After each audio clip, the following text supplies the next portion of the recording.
On a quiet road in Ohio, a young girl in a wheelchair sat stranded as cars sped past, their lights fading into the night. She had almost lost hope until one stranger decided to stop. What happened next would change both their lives forever. Like, share, and subscribe, and tell us where you're watching from.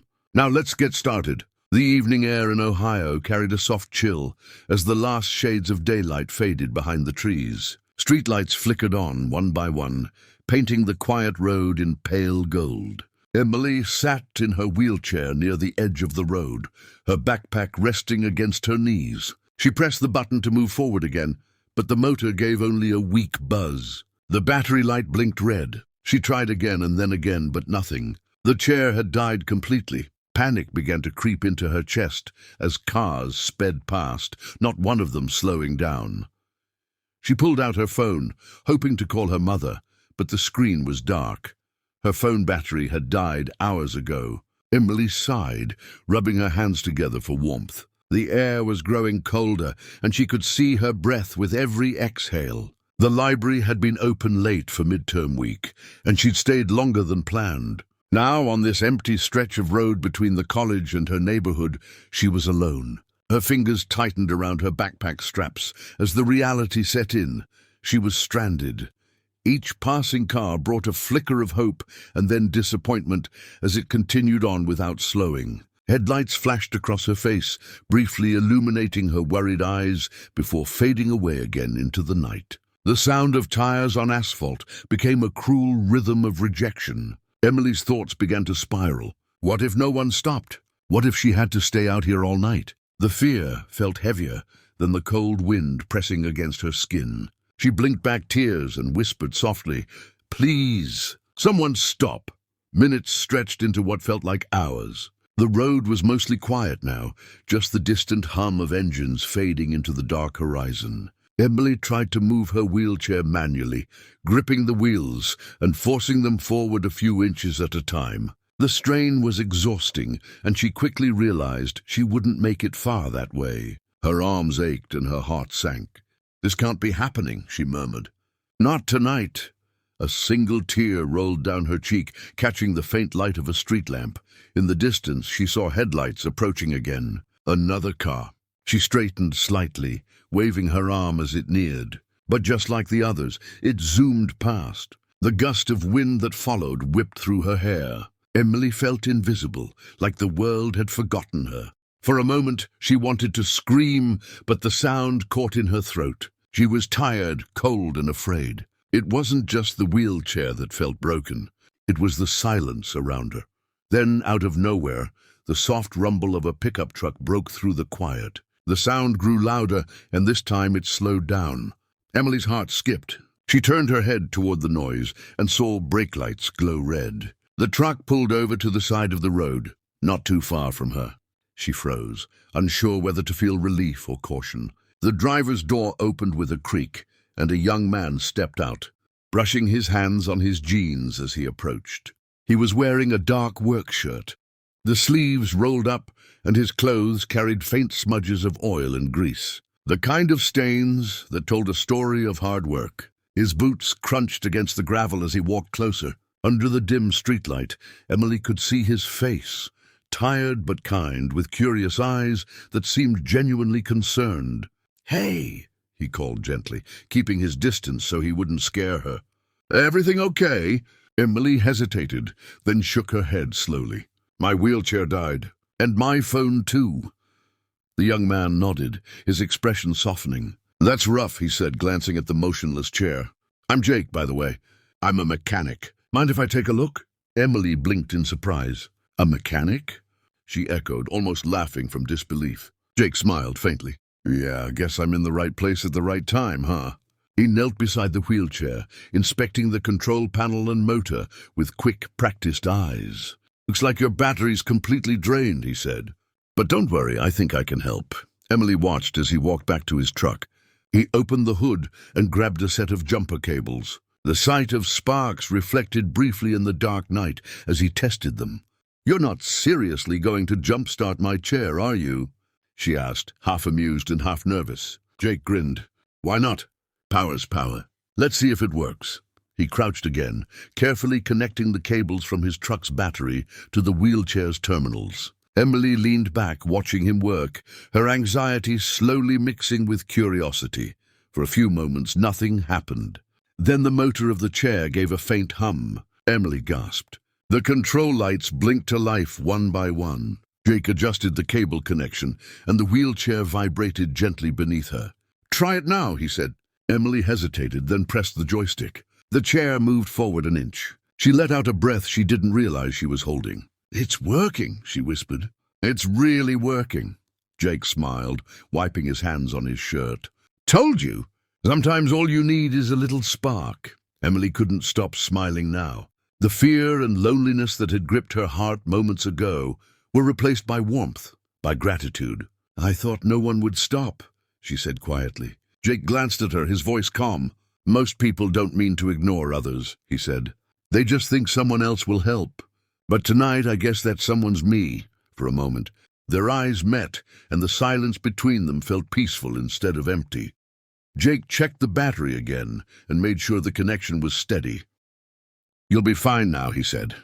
"But maybe charge it properly once you're home, okay?" Emily nodded quickly. "I will, thank you. Really?" Jake gave her a friendly nod and began packing up his tools. Before leaving, he asked, "You live close?" "About a mile that way," she pointed. "I'll follow you in my truck until you're home," he said, "just in case." As they moved down the quiet road, her wheelchair humming, his truck trailing slowly behind, Emily felt something she hadn't felt in a long time: safety. When they finally reached her driveway, she turned to wave. Jake smiled, lifting a hand in return before driving off into the night. Emily watched until his taillights disappeared, her heart still warm from the kindness of a stranger. That night, long after she got inside, Emily sat by her window, replaying the moment again and again. She realized it wasn't just about fixing a wheelchair. It was about hope, about the simple truth that sometimes people still care. The next morning, sunlight streamed softly through Emily's bedroom window. She blinked awake, still replaying last night's events in her mind. The image of Jake kneeling beside her wheelchair, sparks flashing in the dark, refused to fade. It had felt like something out of a dream, someone stopping, helping, caring when the whole world seemed to rush by. She turned to her wheelchair, now parked beside her desk, its battery fully charged. For the first time in weeks, she felt something different: hope. The kind she thought she had lost somewhere between pain and silence. Emily brewed herself a cup of coffee and sat quietly by the window. The morning light caught her hair, making it shimmer like gold. She thought about what Jake had said before leaving. Sometimes all you need is a little spark. The words echoed in her head. It wasn't just about electricity. It was about life. She'd been stuck for so long, not just in her chair, but in her thoughts, believing the world had stopped noticing her. But Jake's simple act had cracked that shell open. After breakfast, Emily opened her laptop. She wanted to find Jake, to thank him properly. She searched for local repair shops near her area in Ohio, scrolling through names and photos. Finally, one name caught her eye: Miller Auto and Mechanics. She clicked it and saw a familiar face in a small group photo. Jake, smiling, standing next to a red pickup truck. Without thinking twice, Emily wrote a heartfelt post on her social media. "Last night, a stranger stopped when no one else did. My wheelchair broke down on the road, and this mechanic, Jake Miller, jump-started it from his truck. He didn't ask for anything. He just helped." She added a picture of her wheelchair under the streetlight, the glow of his truck's headlights faintly visible in the background. Then she hit post. Within minutes, the story began to spread. Friends commented, sharing it to their own pages. Strangers left messages filled with kindness. Someone even wrote, "We need more Jakes in the world." Emily smiled through tears as the notifications kept coming. For the first time in years, she felt seen, not for her disability, but for her strength, for surviving, for believing again. A few towns away, Jake was already at his workshop, wiping his hands with a rag after fixing a customer's alternator. His co-worker, Ben, entered the garage holding his phone. "Hey, man," Ben said, grinning. "You're famous." Jake frowned. "What?" Ben turned the screen toward him. The post had already hit thousands of shares overnight. Jake's face, barely visible under the streetlight, was now on dozens of feeds. "Emily Green?" Jake read aloud. "That's the girl from last night." He chuckled softly, shaking his head. "Man, I wasn't expecting this." By lunchtime, reporters had started calling the workshop. Local news stations wanted interviews. Jake, a little shy, tried to avoid the spotlight at first. "I just did what anyone should do," he told one reporter. "But they insisted, saying people wanted to hear about the mechanic who restored faith in humanity." He eventually agreed to one short interview. Standing beside his pickup truck, Jake spoke humbly. "She was stuck, and I knew I couldn't just drive past. I've seen enough of that in life. I figured if I can fix cars, I can fix moments too." His quiet sincerity struck millions. Back at home, Emily watched the interview from her living room. Hearing Jake's words made her eyes water again. She had spent so much of her life being pitied or ignored, but this time the story wasn't about weakness, it was about connection. She decided to visit Jake's shop and thank him in person. Later that afternoon, she rolled into Miller Auto and Mechanics, the faint smell of oil and steel filling the air. Jake looked up from under a car hood, his face lighting up when he recognized her. "Well, look who it is," he said warmly. Emily smiled. "You've been busy," she teased. Jake laughed, rubbing the back of his neck. "Yeah, apparently good deeds travel fast." She handed him a small paper bag. "Coffee! Thought you might need it." Jake accepted it, grinning. "You didn't have to." "I wanted to," she said softly. "You helped me when no one else would." For a moment, they just stood there, the sound of tools and engines filling the space around them. Jake poured himself a cup and leaned against the counter. "You know," he said, "I didn't stop because of pity. I stopped because it felt like the right thing." Emily nodded slowly, her voice gentle. "Sometimes the right thing is all someone needs." The two shared a quiet smile. Before leaving, Emily asked if she could take a photo with him for her next post. "Only if you promise to tell people I don't always look this greasy," Jake joked. They laughed, and she snapped the picture. By evening, the photo had spread even further. Major news outlets shared it with captions like, "A simple act of kindness sparks hope in Ohio." The following days changed both of their lives. Donations started coming in, not just for Emily's wheelchair repairs, but for Jake's small workshop too. One company even offered to sponsor new equipment for him. People from across the country sent letters, gifts, and heartfelt notes. A woman from Texas wrote, "Your story reminded me that good people still exist." A man from New York offered to pay Emily's tuition for the next semester. It was overwhelming but beautiful, a wave of compassion sparked by one moment on a lonely road. One evening, Emily and Jake sat outside the workshop sipping coffee together. The sun was setting again, painting the Ohio sky in warm orange hues. "You know," Emily said softly, "if that night hadn't happened, we'd still be strangers." Jake smiled faintly. "Funny how life works, huh? Sometimes a breakdown isn't the end, it's the start." Emily laughed gently, her eyes glistening. "You really talk like a movie script, you know that?" He chuckled. "Hey, I fix engines, not dialogues." As the days went on, Jake continued his work, but something inside him had changed. He wasn't just fixing cars anymore.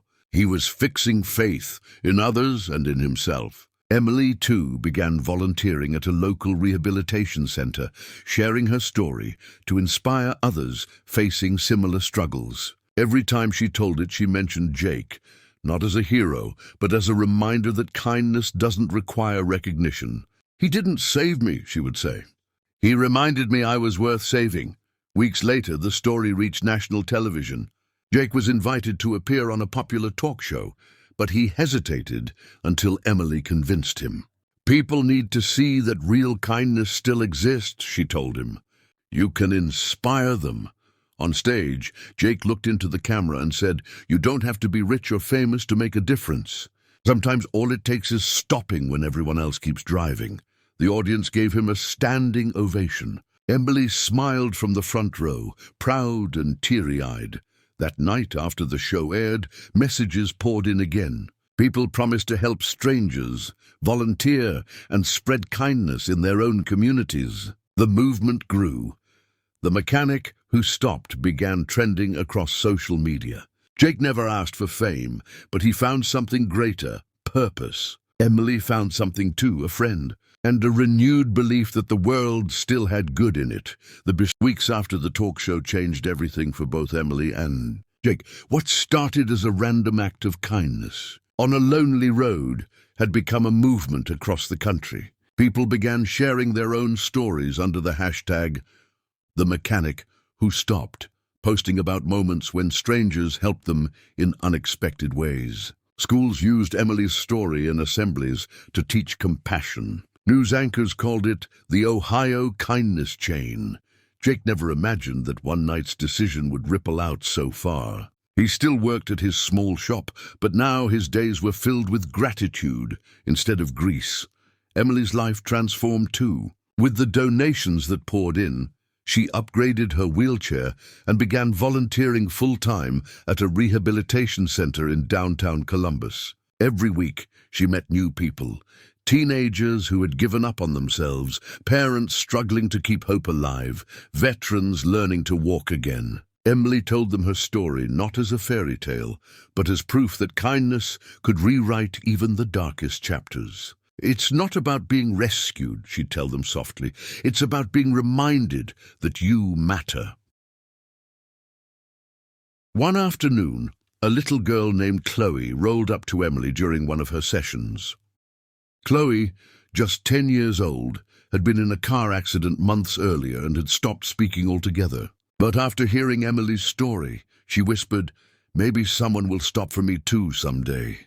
Emily felt her throat tighten. She knelt beside the child and said, "They already did, sweetheart." "I did." From that day, Chloe began to smile again, and her family thanked Emily endlessly. But Emily knew her courage was a ripple from Jake's act that night. Jake, meanwhile, was busier than ever. The donations helped him expand his garage, hire 2 new workers, and even start a small outreach program. Every Saturday, he offered free vehicle checkups for low-income families and elderly drivers. The banner outside his shop read, "Kindness runs on every engine." He never sought fame, but the locals treated him like a small-town hero. Sometimes, people would just stop by to say thank you or drop off cookies and cards. Jake always smiled and said, "Just doing my part." But deep down, it humbled him every time. Despite the growing attention, Jake stayed true to who he was. One evening, as he was locking up, he found Emily waiting by the shop gate. She was smiling, holding a newspaper. "You're on the front page again," she teased, handing it to him. Jake shook his head. "Guess they ran out of real news." Emily laughed. "No, they just found someone who reminds them good still exists." They sat on the steps outside the shop, watching the sun sink behind the buildings. "You ever think about that night?" she asked. Jake nodded slowly. "Every day. It reminds me to keep stopping." Months passed and their friendship deepened. They often teamed up for local events, Jake repairing wheelchairs and scooters for free, Emily sharing motivational talks. People loved seeing them together. The mechanic who fixed machines and the girl who fixed hearts. Their story became something living, breathing, growing. It wasn't just about one act anymore. It was about what followed, the kindness that multiplied when people paid it forward. Every time Emily told their story, she emphasized that it wasn't about pity or charity. "Kindness," she'd say, "is just love with work gloves on." One winter evening, as snowflakes dusted the town, Jake received an unexpected letter. It was from a young man in California who had seen his story online. The letter read, "I was ready to give up, but your kindness reminded me that small actions matter. Yesterday, I helped an old woman fix her flat tire on the freeway. I hope I made her feel the way you made Emily feel." Jake read it twice, his eyes blurring. He folded the letter carefully and placed it in a drawer with other notes, proof that one spark could light thousands of fires. Emily, too, had her moments of reflection. Late at night, she'd scroll through messages from people all over the world. Some shared photos of helping strangers. Others sent donations for her center. Once a woman from Japan wrote, "Your story crossed oceans and reminded us that kindness has no borders."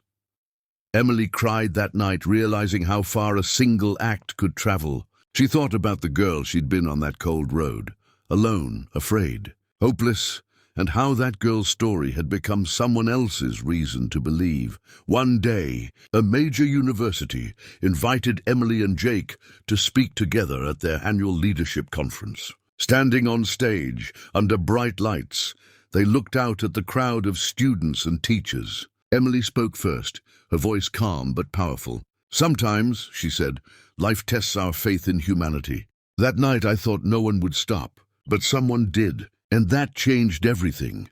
Then Jake took the microphone and smiled. "You don't need a title or uniform to be a hero," he said. "You just need to care enough to stop." The audience erupted in applause. After the event, reporters swarmed around them again, but this time it felt different. They weren't just a news story anymore. They were living proof that one act of kindness could rewrite countless lives. When the conference ended, Jake turned to Emily and said quietly, "Guess we make a good team." Emily smiled. "The best kind, the one built on kindness." They both laughed softly, realizing that fate had connected them in a way neither could have imagined. The Ohio evening once again glowed golden, just like that first night they met. Years later, people still talked about the story of the girl in the wheelchair and the mechanic who stopped. It became part of Ohio's folklore, a modern legend of kindness. Jake's shop grew into a community hub, where people came not just for repairs, but for hope.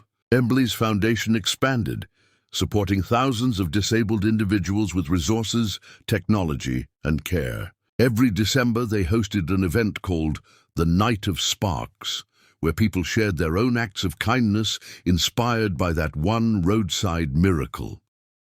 On one such night, years after it all began, Emily wheeled herself onto the stage. The hall was filled with people, families, volunteers, strangers, all holding candles. Jake stood beside her, older now, but with the same warmth in his eyes. Emily looked at him, then at the crowd and said, "We never know when we'll be the reason someone believes again. So if you ever see someone stranded, stop. Be the reason. Be the spark." The crowd rose to their feet, clapping through tears. Jake smiled quietly, proud yet humble as ever. When the applause faded, Emily turned to him. "You know," she whispered, "you never just fixed my wheelchair. You fixed my world." Jake chuckled softly, glancing at her. "Guess it was just good maintenance." They both laughed, the sound echoing warmly through the hall. And as the lights dimmed and the candles glowed brighter, their story stood as a shining reminder that sometimes one small act of kindness can change everything, forever.